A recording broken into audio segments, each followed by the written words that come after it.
महाशिवरात्रि के इस पावन पुनीत अवसर पर महादेव से आज हम 5 बातें सीखेंगे।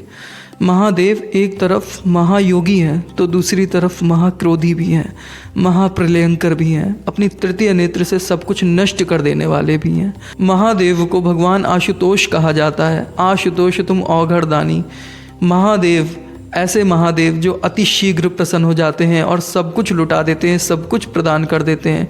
और वही महादेव अत्यंत क्रोध में आकर सब कुछ छीन लेते हैं, सब कुछ नष्ट कर देते हैं और प्रलय कर देते हैं। ऐसे महादेव जो एक तरफ पारिवारिक जीवन में हैं तो दूसरी तरफ वर्षों वर्षों साधना में रहते हैं, ध्यान में रहते हैं, महायोगी कहलाते हैं। ऐसे महायोगी महादेव से हम 5 बातें सीखेंगे, इसलिए वीडियो में अंत तक जुड़े रहें। दोस्तों, भगवान शिव की आराधना देवता भी करते हैं और राक्षस भी। भगवान शिव को एक तरफ मंदिरों में भी पूजा जाता है और दूसरी तरफ शमशान घाटों में भी। भगवान शिव को पंडित भी पूजते हैं और अघोरी तांत्रिक भी। भगवान शिव के विवाह में देवताओं को भी आमंत्रण था और भूतों को भी। यहाँ हमें रुकना होगा, थोड़ा विचार करना होगा।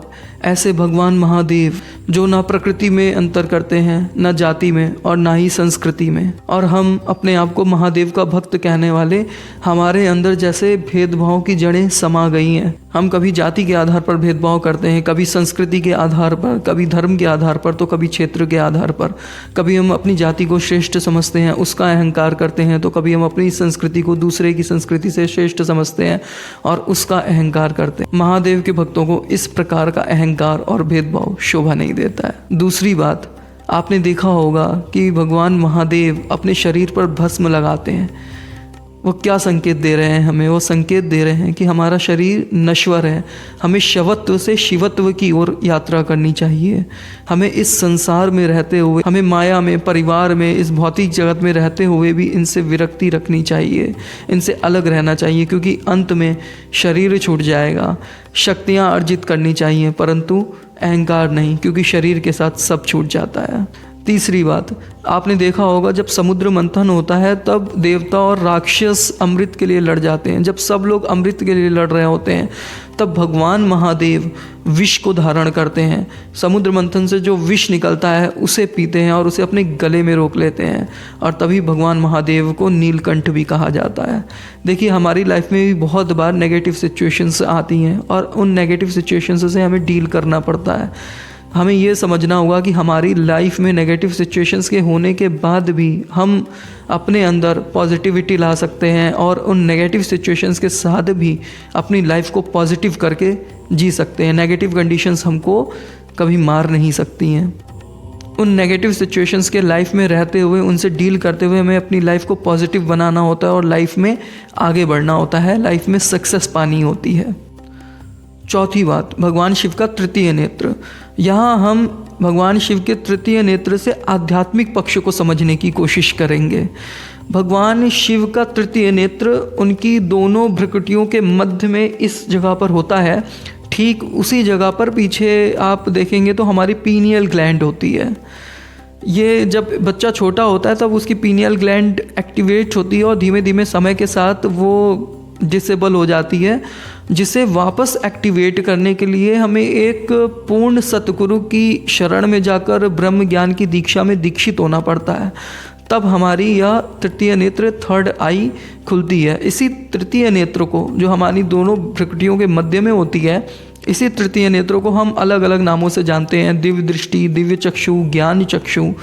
और एक संदर्भ आता है श्रीमद् भगवद गीता में, भगवान श्री कृष्ण अर्जुन से कहते हैं कि अर्जुन, तुम मुझे इन 2 चर्म चक्षुओं से नहीं देख सकते हो, अपने इन 2 मांस की आंखों से नहीं देख सकते हो। मैं तुम्हें दिव्य दृष्टि प्रदान करता हूँ। दिव्यम ददामि ते चक्षु पश्म योगमैश्वरम। हे अर्जुन, तुम मुझे अपनी इस दिव्य दृष्टि से देखो जो मैं तुम्हें प्रदान कर रहा हूँ। भगवान शिव का यह तृतीय नेत्र उसी दिव्य दृष्टि का प्रतीक है जो हमारे अंदर है। ज्ञान चक्षु प्राप्त करने के बाद, दिव्य दृष्टि प्राप्त करने के बाद ही हमारे ध्यान की असली शुरुआत होती है। याद रखिए, बाह्य नेत्रों का, दोनों बाह्य नेत्रों का बंद करना ध्यान नहीं, बल्कि आंतरिक नेत्र का खुल जाना, ज्ञान चक्षुओं का खुल जाना ही ध्यान की प्रक्रिया का आरंभ होता है। 5वीं बात, जटाधारी भगवान शिव का जटाजूट मुकुट क्या बताता है हमको? अगर आपने ध्यान से देखा होगा तो भगवान शिव के जो जटाएं हैं वो बंधी हुई हैं। शास्त्रों में शिव तत्व को 3 रूपों में कहा गया है, अप, सोम और वायु। इनमें से वायु तत्व को भगवान शिव की जटाओं के रूप में माना गया है, इसीलिए भगवान शिव का एक नाम व्योमकेश भी है। अगर सांकेतिक रूप में समझा जाए तो जटाएं एक व्यक्ति का बिखरा हुआ मन है, उसके कॉम्प्लेक्स थॉट है, उलझने हैं, गुत्थम गुत्था सोच है, जिसमें व्यक्ति का मन लगातार उलझा रहता है।